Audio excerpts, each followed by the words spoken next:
Bonjour, j'ai le plaisir de recevoir aujourd'hui Nathalie Casse. Bonjour. Bonjour. Si je vous reçois, c'est que vous sortez aujourd'hui votre premier livre. Et pour un premier livre, il fait couler beaucoup d'encre. Il s'intitule Mais tout va très bien.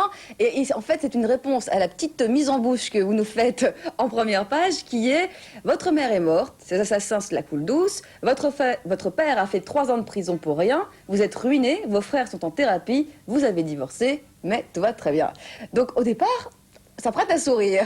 Et puis on apprend qu'il s'agit en fait d'un tragique fait divers.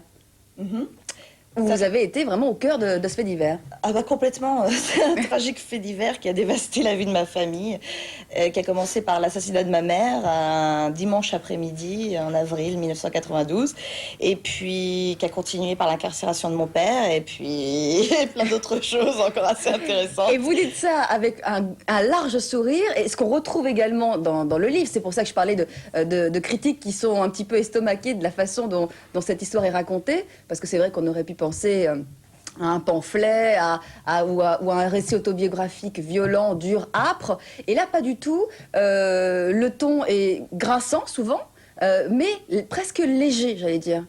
Ouais, non, mais c'est parce que, en fait, dans ma famille, enfin, moi, j'ai reçu une éducation avec des parents très gais, très sympas, plein d'humour, qui m'ont donné un goût de la vie, de la combativité, et puis de l'autodérision aussi, très prononcée. Donc, en fait, c'est très prononcé.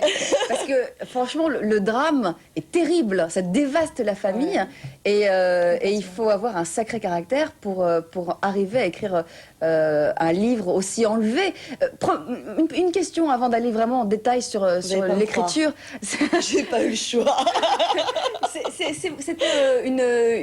j'allais dire, un livre de chevet, une sorte d'autobiographie perso pour vous, des carnets intimes, où vous aviez déjà l'intention de le publier en l'écrivant, en vous disant de toute façon, dans l'un ou l'autre des deux cas, c'est un exutoire, j'ai besoin de le raconter. Non, pas du tout. En fait, ce qui s'est passé, c'est que je me suis rendu compte qu'il y avait beaucoup de familles qui étaient dans mon cas et qui étaient concernées par la détention préventive. Oui. Parce que ce livre, je l'ai vraiment fait en expliquant, voilà, bon, c'est sympa, effectivement, il faut un projet de loi parce que vous mettez en prison une personne pendant des mois, voire des années, il n'y aura pas de jugement, vous le libérez, et après vous vous excusez, mais vous oubliez toutes les conséquences autour et qui touchent la famille. Bon. Ce qui a été le cas de votre papa, qui a été incarcéré, puisque à un moment, on a prétendu pendant l'enquête qu'il était, en tout cas pas l'auteur, mais le commanditaire de l'assassinat de votre maman. Absolument. Alors ça, ça touchait presque au gag, quoi. C'était complètement absurde, et quand c'est trop comme ça, c'est vrai que quand on est confronté à une chose aussi absurde, aussi démentielle, énorme, bon, au départ, on prend ça comme une massue et puis après on réagit. Et puis la seule façon par laquelle on m'a appris à réagir, moi, c'est le rire. Le rire. Le rire, l'autodérision. Ouais. Et l'amour aussi. L'amour de ma famille, l'amour de mes frères. Ouais. Et à quel moment vous avez décidé d'en faire un livre ? En fait, c'est quand j'ai raconté mon histoire à une copine journaliste que j'avais rencontrée comme ça par hasard, qui m'a dit, mais dis donc, ce serait sympa quand même d'écrire un bouquin. Je lui ai dit, tu sais, écrire, c'est pas quelque chose que je sais forcément faire. Elle m'a dit, non, mais vraiment. Et puis, de la façon dont tu le racontes. C'est-à-dire sans m'emmerder. Déjà, dès le départ, vous le racontiez, vous aviez pris du recul. On prend forcément du recul. Plus c'est dramatique, on n'a pas le choix. Et puis, en plus, quand vous racontez votre histoire et que vous emmerdez les gens, c'est parce que quand c'est raconté sur un mode sinistre, on a plutôt tendance à vous fuir. Alors que quand vous racontez avec, c'est vrai, avec une note d'humour, et tout, attention, hein, c'est réel, ça existe, ça veut pas dire qu'on souffre pas, pas du tout. Ça veut dire simplement, moi je continue à vivre et j'ai l'intention de me battre et de faire changer les choses et voilà. Et ma seule possibilité, le choix que j'ai pour m'en sortir, pour survivre, c'est pas forcément le rire, mais en tout cas le sourire, l'autodérision, le grinçant, toutes ces choses-là. Surtout un amour incroyable pour la vie, pour tout. Pour tout, que ce soit pour les enfants, de toute façon. Parce que vous êtes un heureux événement. Pour les enfants, pour la bouffe, pour les hommes, pour les amis, pour les fêtes, pour tout. Et ça, c'est grâce à mes parents, oui. C'est votre caractère, c'est mon caractère. Ne pas se laisser abattre, justement, aller de l'avant et prendre les armes. Mais justement, prendre les armes pour survivre, ça aurait pu être faire un pamphlet ou écrire un livre autobiographique très dur, très dense. Vous en connaissez qui marchait, vous? C'est-à-dire qui touchait les gens véritablement et dont les gens se souviennent? Moi, j'en connais pas. Quasiment pas. Pas de témoignage sur les erreurs de la justice qui est vraiment marqué. Aucun. Donc, en fait, ce que je voulais montrer, c'était la faillibilité du système. C'est-à-dire, bah non, ça marche pas, ça peut arriver à tout le monde, et on sait jamais ce qui nous attend. Et en fait, c'est ça, c'est-à-dire que c'était vraiment, ça pouvait arriver à tout le monde, n'importe qui. Vous vous levez le matin, et vous êtes confronté au système judiciaire français, que vous pensiez au départ efficace, parce que j'avais fait du droit, je me suis dit... Oui, parce que vous étiez étudiante en droit, vous avez dû abandonner pour le coup, parce qu'il fallait après prendre en charge la famille. Ouais. Ouais, après ma maîtrise, en fait, j'ai fait quand même 5 ans de droit en tout et pour tout. Et je me suis dit, mais ça devrait marcher, ce système, etc. Non, il ne marche pas, d'ailleurs, parce que de toute façon, pour la détention préventive, les juges n'appliquent pas les lois qui le concernent. Enfin, normalement, ça devrait être l'exception. L'incarcération devrait être l'exception. Et pas du tout. Ils appliquent l'incarcération systématiquement. Donc, si vous voulez, si eux-mêmes n'appliquent pas les lois, on est un petit peu dans... Excusez-moi, on est dans la merde. Et c'est ce qui s'est passé. Ouais. Mais l'écriture, comment elle, ça c'est le déclic. Vous parliez de votre copine journaliste qui vous dit tu devrais écrire, mais de là à le faire et en faire un livre, c'était au départ pour vous, vous disiez bon, je le fais à la raison, ça peut peut-être m'aider, ça sera un exutoire, et puis je le fais à ma façon, en étant un petit peu grinçante, drôle et pour moi, ou est-ce que c'était vraiment dès le départ, je vais le publier et puis je vais me faire entendre, comme vous disiez? Est-ce que vous connaissez des livres qui marchent quand ils sont sérieux, enfin en tout cas quand non, le quand propos on s'en souvient pas. Ouais. Il y a tellement de drames tous les jours que de toute façon les gens, je veux dire, enfin là, c'est bête mais c'est vrai, c'est complètement éphémère et personne ne s'en souvient. Non, si j'ai écrit ce livre, c'était pour moi c'était pas un exutoire du tout. C'était vraiment pour dire bon, alors là excusez, je vais être encore vulgaire, encore taxée, mais on nous prend pour des cons. Il n'y a pas d'autre mot. On nous prend pour des cons. Ouais.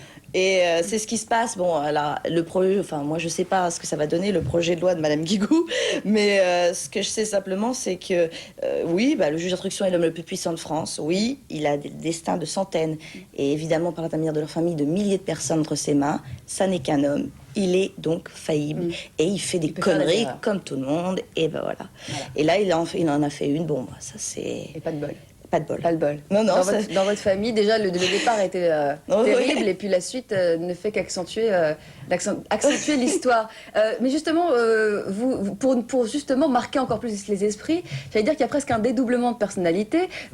C'est un récit autobiographique, et pourtant, au lieu d'utiliser le jeu, vous dites vous. Alors, vous faites ceci, il arrive ça, votre père va en prison et vos frères font ceci, comme si vous interpelliez justement le lecteur en lui disant mais demain ça peut être toi. C'est exactement ça. C'est pour ça que j'ai utilisé le vous. C'est pour dire attention, ne vous pensez pas à l'abri du tout. Ça arrive à n'importe qui et vraiment n'importe qui. Donc ça veut dire que effectivement ça concerne tout le monde.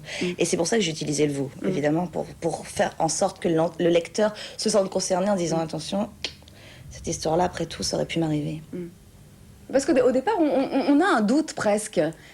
Si on n'a pas la petite information, on se dit c'est un roman. Et cette fille-là, pour réussir à tenir le coup et écrire sur l'assassinat de sa maman, le fait que son papa aille en prison pendant 3 ans et en ressorte parce qu'on se rend compte que c'est une erreur, devoir élever son petit frère, enfin...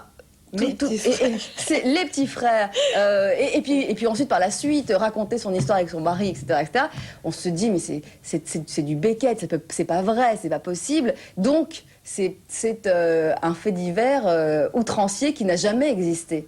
Et bien pourtant, il a bien existé.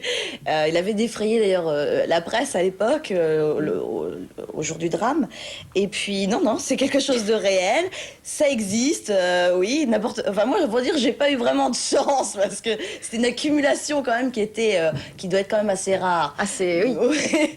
Non, c'est clair. Mais non, c'est un fait réel. Et ça, il n'y a pas de doute là-dessus. Alors, on vous voit là, vous êtes épanouie, souriante, comme vous l'êtes également sur la dernière de couve, comme on dit. Du livre, ce qui est toujours en décalage et ce qui a choqué énormément. Mais la grande question, c'est en fait, est-ce qu'on peut rire de tout?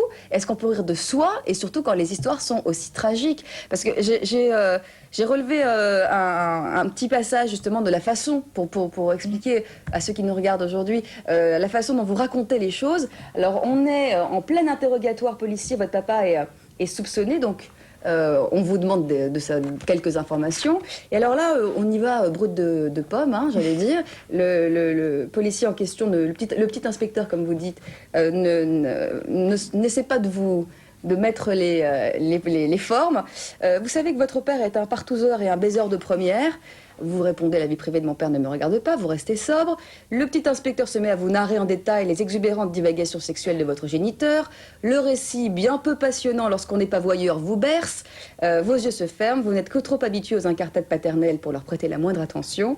Vous trouvez ce déballage indélicat, hors de propos. La situation devient absurde. Vous n'avez rien d'autre à m'apprendre, inspecteur, demandez-vous en souriant. Ça vous fait marrer ce que je viens de vous raconter? Oui. Peut-être avez-vous les mêmes mœurs dépravées que lui? C'est pas gentil ça, non, c'est pas gentil.